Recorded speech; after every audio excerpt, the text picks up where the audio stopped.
Le 1er mars 1896, dans les montagnes du Tigré en Éthiopie, une armée européenne moderne va connaître l'une des pires humiliations militaires de l'histoire coloniale. Ce jour-là, 100 000 guerriers éthiopiens vont transformer en cauchemar les ambitions impériales de l'Italie. Mais pour comprendre ce massacre, il faut remonter quelques années en arrière. L'Italie vient tout juste d'être unifiée en 1861. La jeune nation regarde avec envie ses voisins européens qui se partagent l'Afrique comme un gâteau. La France possède des colonies en Afrique du Nord et en Afrique de l'Ouest. La Grande-Bretagne contrôle l'Égypte et des territoires immenses au sud du continent. L'Allemagne, la Belgique, le Portugal se sont tous taillés leur part. L'Italie arrive tard à la table du festin colonial, et elle est affamée. En 1869, l'ouverture du canal de Suez change complètement la donne stratégique dans la région de la mer Rouge. La Corne de l'Afrique devient soudainement un point de passage crucial pour le commerce mondial. Les Italiens achètent la baie d'Assab en 1882 à une compagnie génoise. C'est leur premier pied en Afrique. De ce petit territoire désertique, ils lorgnent vers les hauts plateaux fertiles de l'Éthiopie qui bordent leur colonie. L'Éthiopie, ce n'est pas n'importe quel pays africain. C'est l'un des plus anciens empires du monde, avec une histoire qui remonte à des millénaires. Une terre de légende où, selon la tradition, le roi Salomon et la reine de Saba auraient eu un fils, Ménélik Ier. Une nation chrétienne depuis le 4e siècle, quand la plupart de l'Europe était encore païenne. Les Éthiopiens n'ont jamais connu la colonisation, et ils comptent bien que ça continue. En 1844 naît Saleh Mariam dans le royaume du Shewa, au centre de l'Éthiopie. Son père est le roi de cette province, un homme ambitieux qui rêve d'unifier l'Éthiopie sous sa bannière. Mais en 1855, l'empereur Tewodros II, un guerrier redoutable, envahit le Shewa. Le père de Saleh Mariam meurt au combat. Le garçon, qui n'a que 11 ans, est capturé et emmené à la forteresse de Magdala dans les montagnes d'Amara. Pendant 10 ans, le jeune Saleh Mariam grandit à la cour de l'empereur qui l'a arraché à sa famille. Tewodros II le traite comme un fils et lui donne une éducation complète. L'enfant observe tout. Il voit comment Tewodros tente d'unifier et de moderniser l'empire avec des méthodes brutales qui finissent par lui aliéner son propre peuple. Le garçon apprend une leçon cruciale. La force seule ne suffit pas pour gouverner. En 1865, à 21 ans, Saleh Mariam s'échappe de Magdala. Il retourne dans son royaume natal du Shewa, où la population l'accueille comme son prince légitime. Le gouverneur installé par Tewodros prend la fuite dès qu'il apprend le retour de l'héritier. Saleh Mariam se fait couronner Négus du Shewa en 1866. Le jeune roi mesure près de 2 mètres. Son visage porte les marques de la variole qu'il a contractée dans son enfance. Mais son charisme compense largement ses cicatrices. Il possède une intelligence politique exceptionnelle et une vision claire. Devenir empereur d'Éthiopie. Pourtant, le chemin vers le trône impérial est semé d'embûches. Quand Tewodros II se suicide en 1868 après une défaite contre les Britanniques, Saleh Mariam pense que son heure est venue. Mais 2 autres hommes lui barraient la route. D'abord, Tekle Giyorgis II, puis Johannes IV, qui devient empereur en 1872. Ce dernier est un guerrier formidable, qui force Saleh Mariam à se soumettre en 1878. L'histoire raconte que Saleh Mariam s'est avancé vers l'empereur Johannes, la tête baissée, une pierre portée sur la nuque en signe de soumission totale. C'est l'humiliation suprême pour un roi. Johannes confirme Saleh Mariam comme gouverneur du Shewa, mais rien de plus. Le jeune roi ravale sa fierté et retourne dans son royaume. Il sait être patient. Limité au contrôle du Shewa, Saleh Mariam se met au travail. Il crée une véritable armée moderne. Il noue des contacts avec des marchands européens, notamment français et italiens, qui lui vendent des armes à feu modernes. Pendant que les autres nobles éthiopiens se contentent de lances et de boucliers, lui équipe ses troupes de fusils. Il sait que la technologie fera la différence. Entre 1879 et 1889, Saleh Mariam lance campagne après campagne vers le sud. Il conquiert l'Arsi, le Kaffa, le pays Welaïta. Il prend la ville stratégique de Harer. Ses victoires aux batailles d'Ambabo et de Tchelenko font de lui le seigneur de guerre le plus puissant d'Éthiopie après l'empereur lui-même. En 1883, Saleh Mariam épouse Taitu Betul. Ce n'est pas son premier mariage, ni le sien d'ailleurs. Mais celui-ci est différent. Taitu vient d'une famille noble du nord de l'Éthiopie. Son oncle était souverain du Tigré. Son grand-père appartenait à la puissante famille Yeju, qui a régné pendant l'ère des princes. Elle possède des connexions politiques dans tout le nord du pays, précisément là où Sal Mariam en a besoin. Mais Taytu n'est pas qu'une alliance politique. Cette femme possède une éducation rare pour l'époque. Elle parle couramment le Ge'ez, la langue classique éthiopienne que seuls les érudits maîtrisent. Elle comprend la diplomatie, les affaires étrangères, la stratégie militaire. Elle a un caractère de feu et une détermination sans faille. Certains la trouvent trop autoritaire. D'autres voient en elle une dirigeante née. Le mariage unit deux ambitions complémentaires. Sal Mariam apporte la légitimité de sa lignée qui remonte à Salomon et la reine de Saba. Taytu apporte le soutien du Nord et un réseau d'influence considérable. Mais surtout, elle apporte son intelligence politique aiguisée. Sal Mariam est tellement épris qu'il accepte d'inclure une clause interdisant le divorce dans l'acte de mariage. C'est inédit pour un roi éthiopien. En 1886, le couple chevauche dans la région montagneuse au sud d'Entoto. Taytu tombe sous le charme d'un paysage magnifique avec ses sources thermales et ses prairies verdoyantes. Elle convainc son époux d'y faire construire leur résidence.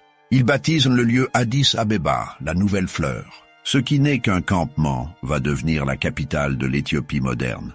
En mars 1889, l'empereur Johannes IV meurt au combat contre les derviches soudanais à la bataille de Metemma. Le trône impérial est vacant. Plusieurs prétendants s'affrontent, dont Mengesha Johannes, le fils de l'empereur défunt. Mais Sal Mariam a passé des années à tisser des alliances. Il a l'armée la plus puissante. Le soutien de Taytu lui donne une légitimité dans le nord. La noblesse éthiopienne se rallie à lui.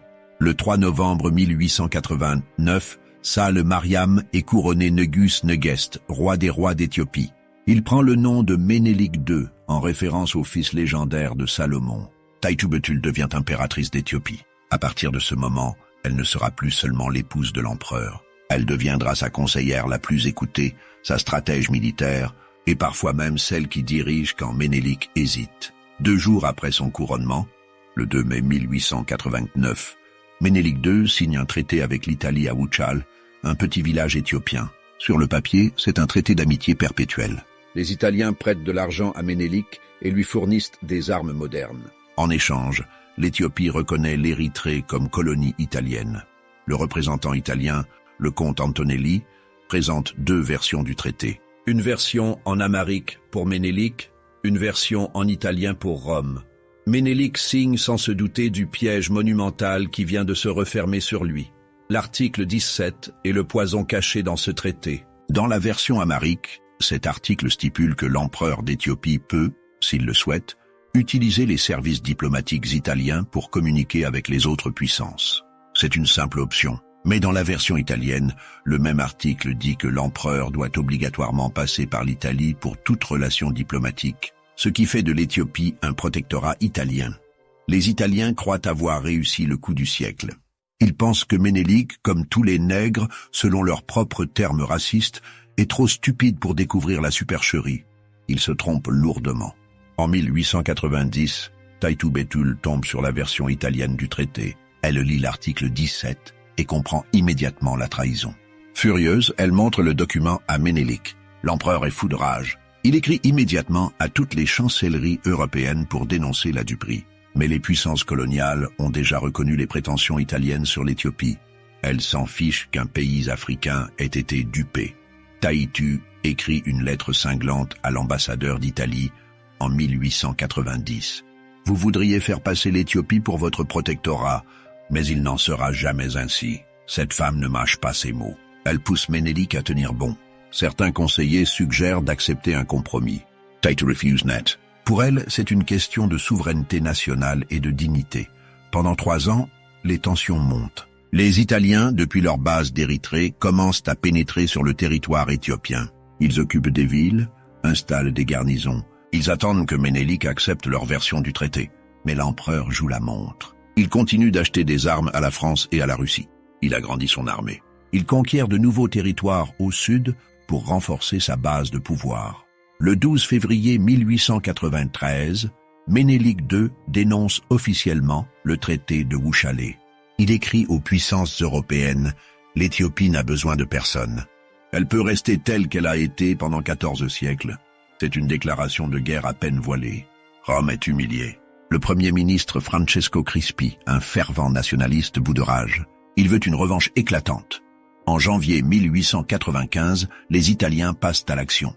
Ils envahissent la province du Tigré, au nord de l'Éthiopie. C'est une région stratégique, porte d'entrée vers le cœur du pays. Le gouverneur du Tigré, Ras Mangasha, combat vaillamment, mais il est submergé par l'armement moderne italien.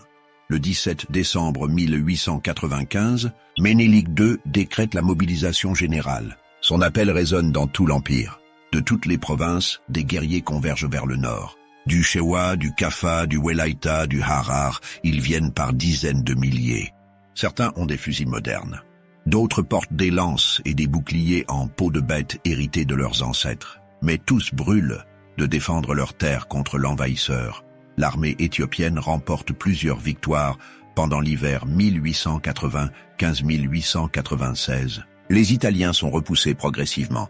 Ils se replient vers la ville de Makallé où ils ont construit un fort impressionnant. C'est là que Taitu Betul va montrer son génie militaire. Le fort de Makallé est une forteresse moderne, avec des murs épais et une position dominante sur une colline. Les Italiens pensent pouvoir résister indéfiniment. Mais Taitu élabore un plan simple et dévastateur.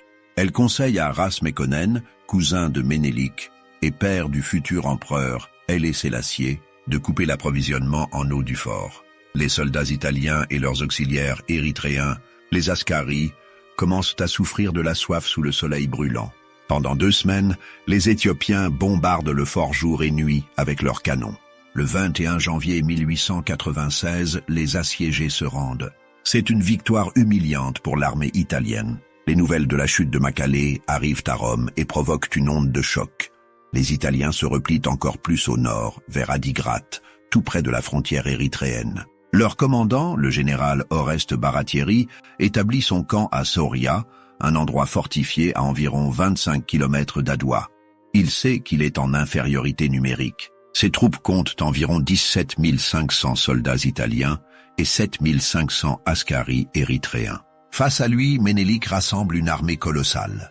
Début mars 1896, le camp éthiopien autour d'Adoua abrite près de 100 000 hommes. C'est une ville de tentes qui s'étend sur des kilomètres. Les généraux les plus prestigieux de l'Empire sont là.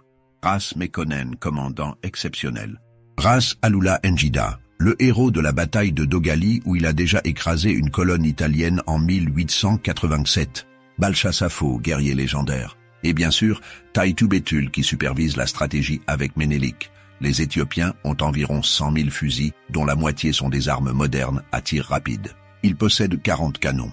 Ce n'est pas une armée de sauvages armée de lances comme les Italiens aiment le croire. C'est une force militaire moderne, disciplinée et mue par une détermination farouche.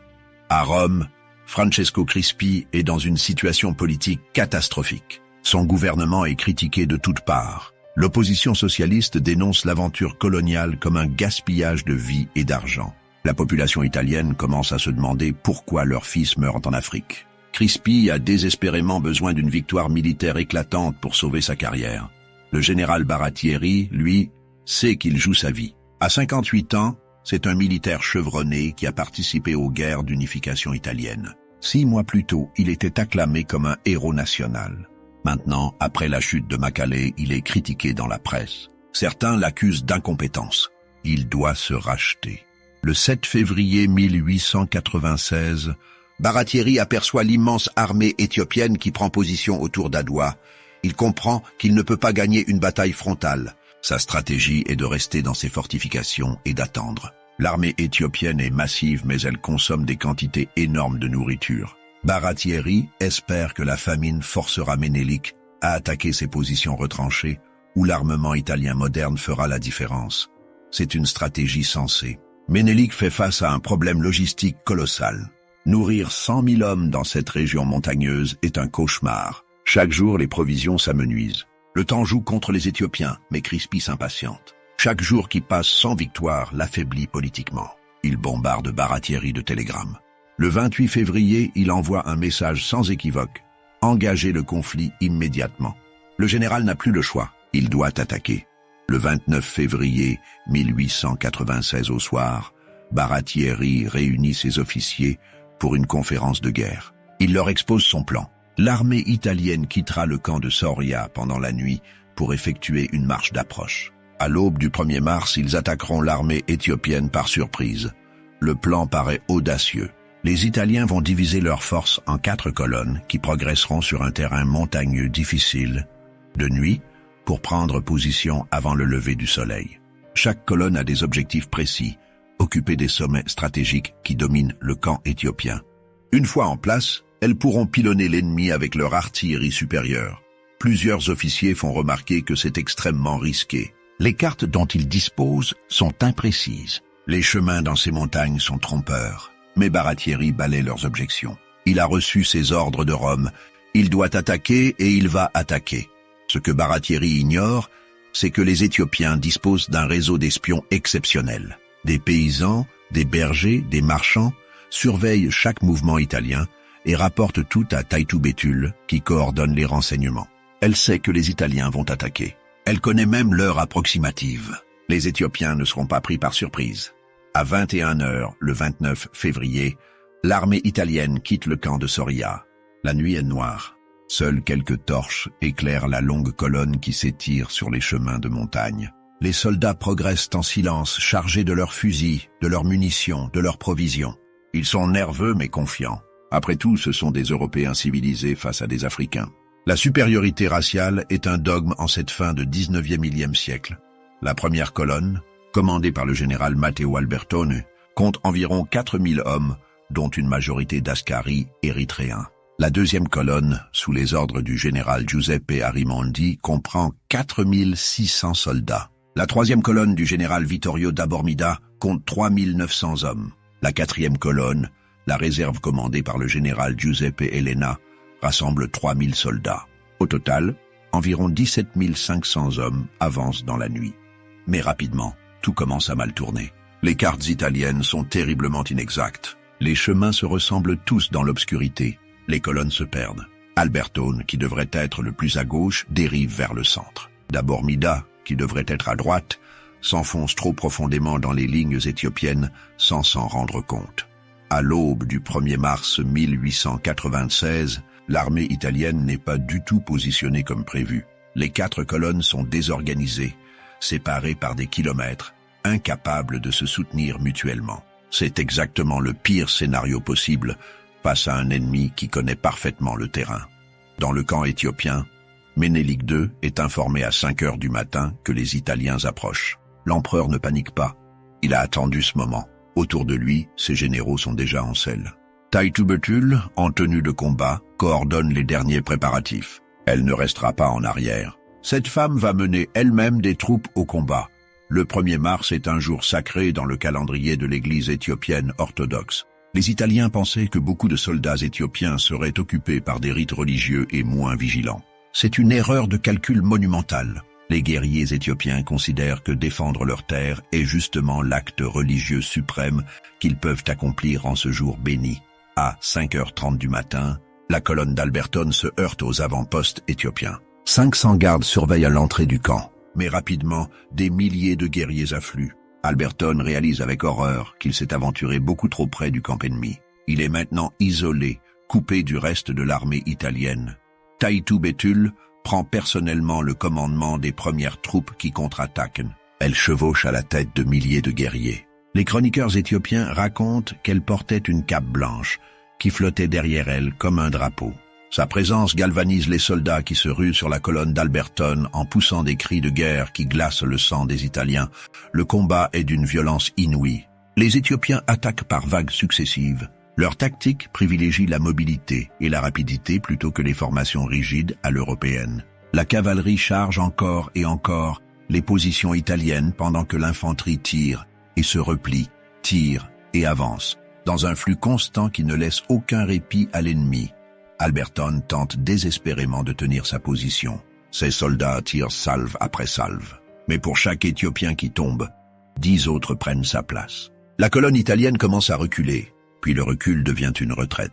Puis la retraite devient une déroute. À 7 h du matin, la colonne d'Albertone n'existe plus en tant qu'unité cohérente. Les survivants fuient dans toutes les directions. Le général Alberton lui-même est fait prisonnier, humiliation suprême pour un officier européen. Sur 4000 hommes, la moitié sont morts ou blessés. Pendant ce temps, la colonne d'Arimondi subit le même sort. Ras Alula Njida, le vétéran qui a déjà vaincu les Italiens à Dogali, dirige l'assaut contre cette colonne. Arimondi est un officier brave qui a combattu dans toutes les guerres coloniales italiennes. Mais ici, il est complètement submergé. Les Éthiopiens utilisent leur connaissance parfaite du terrain. Ils apparaissent sur les flancs, dans le dos, sorte de ravins que les Italiens ne savaient même pas qu'ils existaient. L'artillerie éthiopienne pilonne les positions italiennes depuis les hauteurs. Les canons italiens tentent de répliquer, mais ils sont rapidement réduits au silence. Arimondi tombe vers 9 heures du matin, tué par une balle éthiopienne. Ces hommes continuent de se battre avec le courage du désespoir, mais sans commandement, sans coordination. Ils sont massacrés méthodiquement. La colonne d'Arimondi cesse d'exister vers 10 heures. La colonne du général d'Abormida connaît le destin le plus tragique. Pendant sa marche nocturne, d'Abormida s'est complètement perdu. Il s'est enfoncé profondément dans le territoire éthiopien, beaucoup trop loin de ses camarades. Quand le jour se lève, il réalise qu'il est seul, entouré d'ennemis de tous côtés. D'Abormida tente de rejoindre le gros de l'armée, mais c'est impossible. Les Éthiopiens se referment sur sa colonne comme un étau. Ménélique II lui-même dirige une partie de l'attaque contre d'Abormida. L'empereur, monté sur son cheval blanc, est facilement reconnaissable. Sa présence sur le champ de bataille inspire ses troupes. La colonne de d'Abormida se bat pendant des heures. Les Italiens forment un carré défensif, tactique classique face à des attaques de cavalerie. Ils tirent sans interruption, créant un mur de feu autour d'eux. Mais les munitions s'épuisent. L'eau manque sous le soleil écrasant. Les blessés s'accumulent. Vers midi, d'Abormida ordonne une dernière tentative désespérée pour percer l'encerclement. Ces hommes se lancent baïonnettes au canon. C'est du suicide. La cavalerie éthiopienne déferle sur eux. Le général d'Abormida meurt au combat, sabré par des guerriers galas. Ces 3900 hommes sont anéantis presque jusqu'au dernier.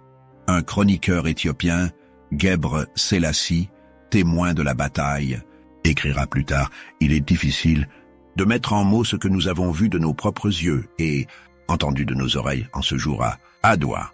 L'ampleur du massacre dépasse tout ce que le XVIIIe siècle a connu en Afrique. La 4e colonne italienne, la réserve du général Helena, tente de porter secours aux autres, mais elle est elle aussi attaquée férocement. Helena réalise que la bataille est perdue. Il ordonne un repli général vers l'Érythrée. C'est la seule décision sensée. Rester signifierait l'anéantissement total. Vers 11 heures du matin, le sort de la bataille est scellé. L'armée italienne n'existe plus en tant que force combattante. C'est une débandade générale, les soldats jettent leurs armes pour courir plus vite. Beaucoup sont rattrapés et tués par la cavalerie éthiopienne qui poursuit les fuyards pendant des kilomètres. Vers 23 heures le soir du 1er mars, les derniers combats cessent. Les Éthiopiens reviennent à leur camp, épuisés mais victorieux. Le champ de bataille est jonché de milliers de cadavres. L'odeur du sang et de la poudre imprègne l'air. Des gémissements de blessés s'élèvent dans la nuit. Le lendemain matin, le 2 mars à 9 heures, le général Baratieri arrive à Adikeye après avoir parcouru 120 kilomètres. Il envoie d'un télégramme à Rome, désastre complet, armée anéantie. Ce message va faire tomber le gouvernement Crispi. Les chiffres des pertes varient selon les sources, mais tous sont catastrophiques pour l'Italie. Entre 6 000 et 7 000 Italiens sont tués. 1500 sont blessés. Entre 1800 et 3000 sont faits prisonniers. Sur 560 officiers engagés, 252 sont morts et 46 capturés. Les généraux Arimondi et d'Abormida gisent sur le champ de bataille. L'armée italienne a perdu 70% de ses effectifs. C'est un désastre inouï pour une armée européenne moderne. Les Éthiopiens ont aussi payé le prix de la victoire. Entre 4000 et 7000 sont morts. Entre 8000 et 10 000 sont blessés. Mais pour eux, c'est un prix acceptable. Ils ont défendu leurs terres. Ils ont humilié une puissance européenne. Ils ont prouvé au monde entier qu'un peuple africain peut vaincre les colonisateurs. Toute l'artillerie italienne est capturée. 56 canons qui vont rejoindre l'arsenal éthiopien. Les 11 000 fusils pris sur le champ de bataille vont armer encore plus de guerriers. Les prisonniers italiens sont traités correctement. Contrairement aux rumeurs qui vont circuler en Europe, prétendant que les Éthiopiens ont mutilé et castré les captifs, Ménélique II se révèle magnanime dans la victoire. Il aurait pu poursuivre les Italiens en déroute et s'emparer de l'Érythrée. Mais il choisit la prudence. Il sait que d'autres puissances européennes pourraient intervenir si l'Italie est complètement chassée de la région. Il préfère négocier une paix qui garantisse l'indépendance éthiopienne. Quand la nouvelle de la défaite arrive à Rome, c'est un choc national. Les journaux publient des éditions spéciales. Le Matin rapporte: le communiqué officiel donnant les premiers détails sur la défaite d'Adoua n'a été rendu public que vers 2 heures du matin. L'impression est énorme. Dans toute l'Italie règne une agitation fiévreuse. L'affolement est général. Francesco Crispi, qui a tant voulu cette guerre, voit son monde s'effondrer. Sa carrière politique est terminée. Le 4 mars 1896, 3 jours après la bataille, il démissionne sous la pression de l'opinion publique. Des manifestations éclatent dans les grandes villes italiennes. Les socialistes défilent en criant « Viva Menilek !» pour narguer le gouvernement déchu. Une pétition demandant le retrait des troupes italiennes d'Afrique recueille 100 000 signatures en quelques jours. Le nouveau Premier ministre, Antonio Staraba, comprend le message. L'aventure coloniale en Éthiopie est terminée. Il ouvre immédiatement des négociations de paix avec Addis Abeba. Baratieri est traduit devant un tribunal militaire. On l'accuse d'incompétence, d'avoir abandonné le champ de bataille pendant que ses troupes se faisaient massacrer. Le procès révèle l'ampleur des erreurs. Les cartes inexactes, la reconnaissance insuffisante, l'attaque de nuit hasardeuse, la division des forces. Baratieri sera finalement acquitté, mais sa réputation est détruite. L'homme, qui était un héros national 6 mois plus tôt, finit sa vie dans l'oubli et le déshonneur. Le 7 mars 1896, le major italien Salsa est invité par Ras Mekonnen au camp éthiopien. Ménélique II le reçoit avec courtoisie, mais les conditions de la paix sont non négociables. L'Italie doit abandonner Adigrat. Elle doit renoncer publiquement à toute ambition sur l'Éthiopie. Elle doit retirer ses troupes de la frontière établie dans le traité de Wuchale. Elle doit accepter le libre-échange entre les deux pays. Le 26 octobre 1896, le traité d'Addis Abeba est signé. Cette fois, il n'y a pas de double version. Le texte est rédigé en français et en amharique pour éviter toute ambiguïté. L'Italie reconnaît officiellement l'indépendance totale de l'Éthiopie. Le traité de Wuchale est abrogé dans son intégralité. C'est une victoire diplomatique autant que militaire. En plein partage de l'Afrique, alors que les puissances européennes découpent le continent lors de la conférence de Berlin, l'Éthiopie reste libre. C'est le seul pays africain, avec le Libéria, à ne jamais être colonisé. Le 22 mai 1896, Ménélique II et Taïtou Bétul font leur entrée triomphale dans Addis Abeba. La capitale nouvellement construite les accueille dans une liesse incroyable. Ironie suprême, les canons italiens capturés à Adoua tirent des salves de victoire, servis par des prisonniers italiens qui seront bientôt libérés. L'empereur et l'impératrice ont atteint l'objectif qu'ils s'étaient fixé depuis leur mariage 13 ans plus tôt. L'Éthiopie est unifiée sous leur règne. Elle est reconnue par les puissances mondiales. Elle est souveraine et indépendante. Mais surtout, elle a prouvé au monde qu'un peuple africain peut vaincre une armée européenne moderne. La victoire d'Adoua envoie des ondes de choc à travers le monde. En Europe, c'est l'incrédulité. Comment des Africains ont-ils pu vaincre une armée européenne équipée d'armes modernes? Les journaux cherchent des explications. Certains prétendent que la France et la Russie ont fourni des officiers aux Éthiopiens. D'autres parlent de trahison au sein de l'armée italienne. Très peu acceptent la vérité simple. Les Éthiopiens étaient mieux commandés, mieux préparés et motivés par la défense de leurs terres. En Afrique, la nouvelle se propage comme une traînée de poudre. Du Caire au Cap, de Dakar à Zanzibar, les peuples colonisés apprennent qu'une nation africaine a vaincu les Blancs. C'est une révélation. Le mythe de l'invincibilité européenne s'effondre. Si l'Éthiopie peut le faire, pourquoi pas d'autres? Aux États-Unis, la communauté afro-américaine célèbre la victoire éthiopienne. Les premiers penseurs du panafricanisme voient en Ménélique II un héros. Le mouvement de la Harlem Renaissance des décennies plus tard s'inspirera encore d'Adoua. L'artiste Metavox Warwick Fuller créera en 1910 une sculpture intitulée Ethiopia Awakening, qui deviendra iconique. À Haïti, la première république noire indépendante, le président Alexis envoie un émissaire, Benito Sylvain, en Éthiopie pour tisser des liens entre les deux nations. Sylvain fera 4 voyages entre 1889 et 1906. D'autres Afro-Américains visitent l'Éthiopie, attirés par ce symbole de liberté africaine.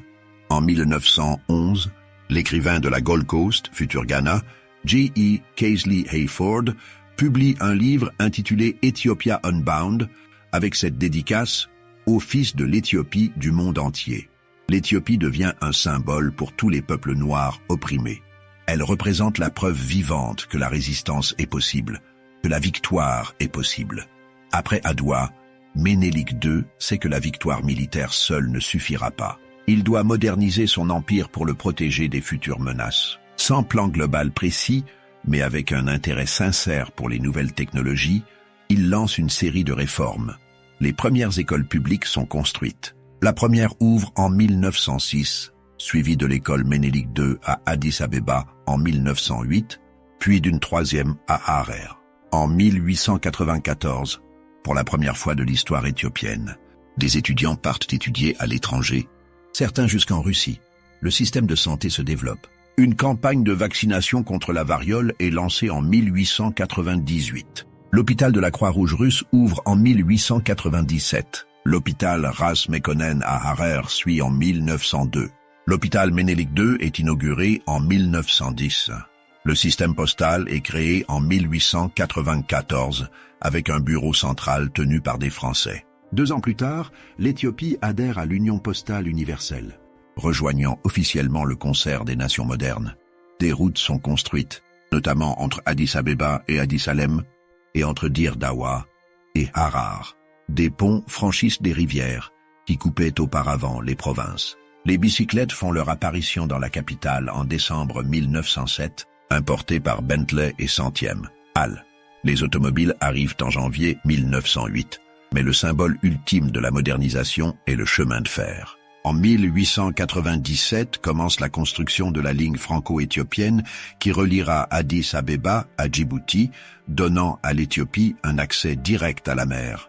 Les travaux dureront 20 ans, mais quand la ligne sera achevée en 1917, elle transformera l'économie éthiopienne.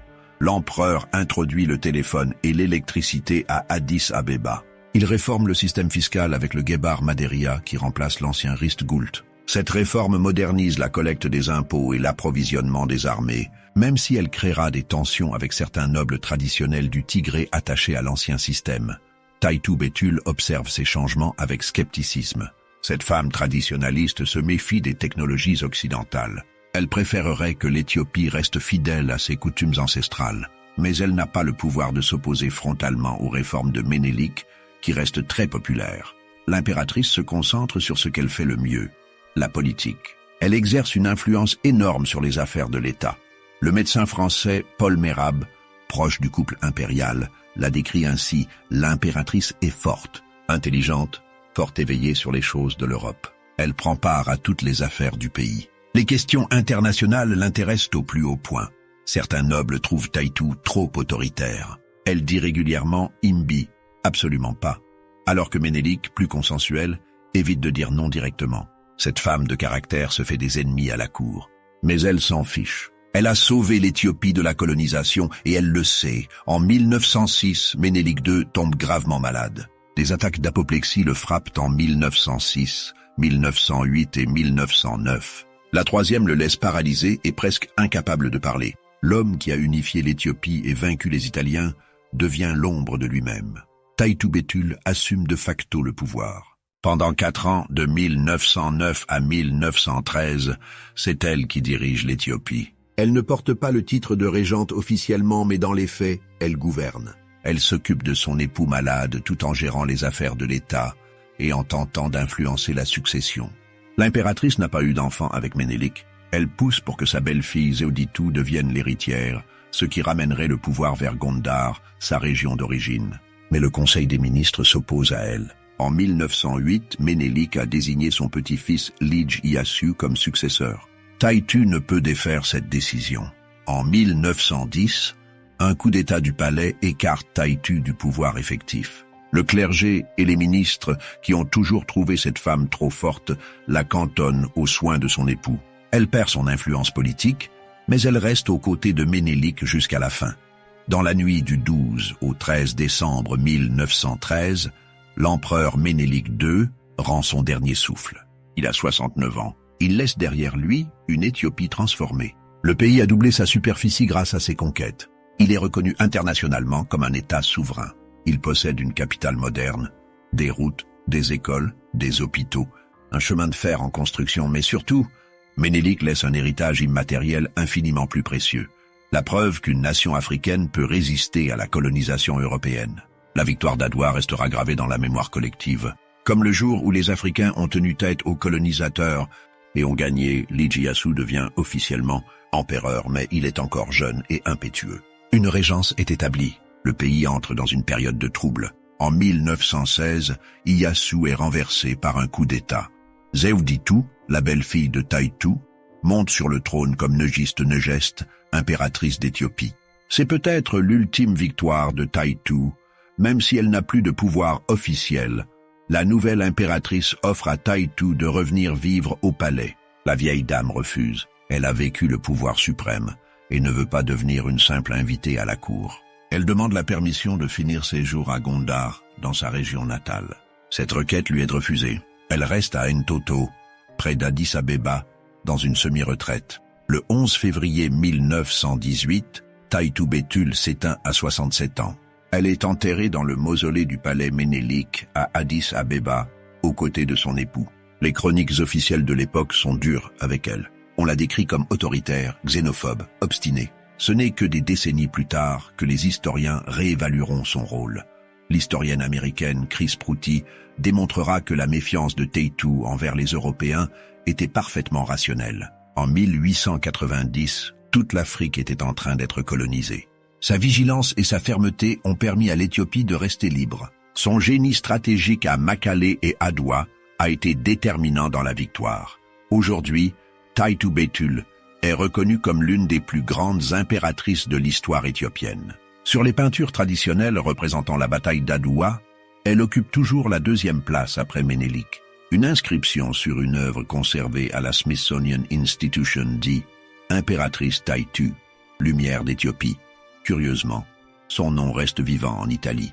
Des expressions comme « pour qui elle se prend », la reine Taitu, ou elle est comme la princesse Taitu sont encore utilisées pour décrire une femme autoritaire. Des décennies après Adwa, les Italiens n'ont pas oublié cette femme redoutable qui a contribué à leur humiliation. La bataille d'Adwa devient une source d'inspiration pour tous les mouvements anticolonialistes du XXe siècle. Quand les peuples africains se soulèveront contre les colonisateurs après la Seconde Guerre mondiale, ils se souviendront qu'en 1896, des Africains ont vaincu des Européens. En Algérie, le FLN qui combat la France entre 1954 et 1962 cite Adwa comme preuve que la victoire est possible. En Afrique australe, les combattants de la liberté en Rhodésie et en Afrique du Sud puisent courage dans l'exemple éthiopien. En Guinée-Bissau, Amilcar Cabral invoque Adwa dans ses discours. L'ancien président sud-africain Thabo Mbeki, invité aux commémorations du 121e anniversaire de la bataille, dira « Les guerres de libération après la Seconde Guerre mondiale se sont inspirées de la bataille d'Adwa. En Algérie, en Afrique australe, en Afrique de l'Ouest, en Guinée-Bissau. Toutes ces victoires, toutes ces luttes suivaient l'exemple qui avait été donné à Adwa. Chaque année, le 2 mars est jour férié en Éthiopie. Des centaines de milliers de personnes se rassemblent devant la statue équestre de Ménélik II, près de l'église Saint-Georgis, à Addis Abeba. Des défilés militaires, des spectacles culturels, des reconstitutions historiques célèbrent cette victoire qui définit l'identité nationale éthiopienne. La date du 2 mars vient d'un détail historique. La bataille s'est déroulée le 1er mars, mais c'est le lendemain matin que Baratieri a envoyé son télégramme annonçant la défaite. Le 2 mars est donc le jour où le monde a appris qu'une nation africaine avait vaincu une puissance coloniale européenne. L'humiliation d'Adwa va hanter l'Italie pendant des décennies. En 1935, Benito Mussolini décide de venger cette défaite et de reconstruire l'Empire romain qu'il fantasme. Il lance une nouvelle invasion de l'Éthiopie avec une armée moderne équipée de chars, d'avions et même de gaz moutarde. Cette fois, l'Éthiopie est dirigée par Haïlé Sélassié, le petit-fils de Ménélik II par son père Ras Mekonnen. L'empereur appelle au secours la Société des Nations, mais personne ne vient. La France et la Grande-Bretagne, préoccupées par le réarmement nazi en Allemagne, abandonnent l'Éthiopie. Le 31 mars 1936, à la bataille de Meitchi où l'armée éthiopienne est écrasée, Mussolini a sa revanche. Les Italiens occupent l'Éthiopie, mais cette occupation ne durera que 5 ans. En 1941, pendant la Seconde Guerre mondiale, Les troupes britanniques aident Haïlé Sélassié à reconquérir son pays. Les Italiens sont chassés définitivement.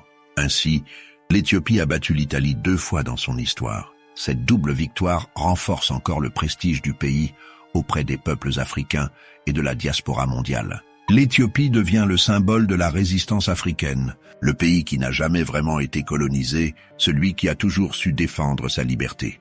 Le 1er mars 1896 marque un tournant dans l'histoire coloniale. Ce jour-là, 100 000 guerriers éthiopiens ont détruit une armée italienne de 17 500 hommes près du village d'Adoua, dans le nord de l'Éthiopie. Les pertes italiennes furent catastrophiques, entre 6 000 et 7 000 morts, 1 500 blessés, jusqu'à 3 000 prisonniers et 2 généraux tués. Cette défaite représentait l'anéantissement de 70% de l'armée italienne. Mais au-delà des chiffres, la signification d'Adoua est profondément symbolique. En pleine ruée coloniale, alors que les puissances européennes se partagèrent l'Afrique comme une simple marchandise lors de la conférence de Berlin, l'Éthiopie a dit non et l'a fait respecter par les armes. Cette victoire a démoli le mythe de la supériorité européenne et prouvé qu'avec une préparation solide, un leadership compétent et une détermination farouche, un peuple africain pouvait vaincre les colonisateurs. Les Italiens ont commis plusieurs erreurs fatales. D'abord, leur racisme les a conduits à sous-estimer gravement leurs adversaires. Convaincus que des Africains ne pouvaient vaincre des Blancs, ils sont allés au combat avec une arrogance mortelle. Leur carte était inexacte, les égarant dans un terrain montagneux qu'ils ne connaissaient pas. La division de leurs forces en 4 colonnes incapables de se soutenir mutuellement s'est révélée désastreuse. Les Éthiopiens ont détruit ces colonnes une par une. La pression politique du Premier ministre, Francesco Crispi, a forcé le général Baratieri à attaquer alors qu'il savait que défendre ses positions fortifiées était préférable. Enfin, leur logistique était médiocre pour ravitailler une armée à des milliers de kilomètres de Rome. À l'inverse, la victoire éthiopienne n'était pas un coup de chance mais le résultat d'années de préparation. L'empereur Ménélik II avait équipé ses troupes de 100 000 fusils, dont la moitié étaient des armes modernes à tir rapide et possédait 40 canons. C'était une armée moderne, pas une horde de sauvages comme les Européens se plaisaient à le croire. L'unification de l'Empire sous Ménélik II a permis de mobiliser des guerriers de toutes les provinces. Le réseau de renseignement coordonné par l'impératrice Taïtou Bétul donnait aux Éthiopiens un avantage décisif. Ils savaient exactement quand les Italiens allaient attaquer, connaissaient leurs effectifs et leurs faiblesses. Les espions éthiopiens étaient des paysans et des marchands que les Italiens ne remarquaient même pas. Sur le champ de bataille, les tactiques éthiopiennes étaient supérieures. Au lieu de formations rigides européennes, ils privilégiaient la mobilité et les attaques par vagues. La cavalerie chargeait, se repliait, rechargeait. Ce flux constant ne laissait aucun répit à l'ennemi. Derrière Ménélik II et Taïtou Bétul, des milliers d'hommes et de femmes anonymes ont rendu possible la victoire. Des femmes ont combattu aux côtés des hommes ou servi d'infirmières sous le feu ennemi. Le chroniqueur Gebre Sélassie a écrit « Nous ne pourrions décrire tous leurs exploits, car ce qu'elles ont fait ce jour-là a dépassé ce que l'on attendait d'elles. » Ras Mekonnen, le cousin de Ménélik et père du futur Haïlé Sélassié, a brillé par son commandement. Ras Alula Njida, déjà vétéran d'une victoire contre les Italiens à Dogali en 1887, a mené ses guerriers avec une férocité légendaire. Ces hommes n'étaient pas de simples guerriers tribaux, mais des généraux compétents, commandant des armées organisées.